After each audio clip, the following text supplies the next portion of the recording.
গোটেই অসম বুলি আছিলে কিন্তু আমাৰ ছিকিমৰ লগত সীমা সমস্যা নাই মানে সেইকাৰণে আলোচনা কৰা হ'ব সেইকাৰণে কিবা এটা সমাধান সূত্ৰ উলিয়াবৰ কাৰণে বহুত পুৰণি সমস্যা আৰু এইটো বেগেতে মাৰ যোৱা সমস্যাও নহয় মই কৈছোঁ এটা সময়ত অসম বুলি আছিলে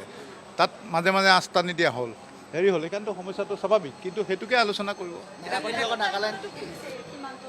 নিৰাপত্তাহীনতাটো মিডিয়াত দেখা যেনেকৈ হয় তেনেকুৱাকৈ নহয় আপুনি সীমান্তত যাব দেখিব নাগা মানুহ অসমৰ বজাৰত ঘূৰি ফুৰিছে অসমীয়া মানুহ নাগাৰ বজাৰত ঘূৰি ফুৰিছে মিডিয়াৰ যিটো চনচনীয়া সিমান নাই কিন্তু সেইবিলাক আগৰ পৰা চলি থাকে কিবা কিবি আজি আলোচনা হ'ব আলোচনাত কিবা এটা সমাধান সূত্ৰ ওলাব মেৰাপানীৰ লগতে নাগালেণ্ড সীমান্ত আপোনাৰ যিটো ওচৰতে মেৰাপানীৰ লগতে নাগালেণ্ড সীমান্ত আছে গতিকে তাতো যথেষ্ট সমস্যা আছে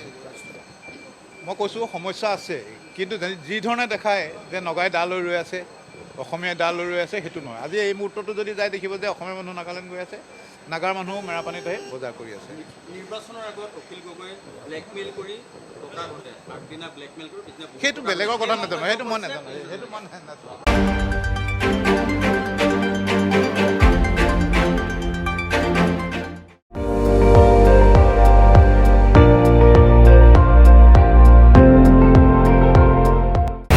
আপুনি চাই আছে ND24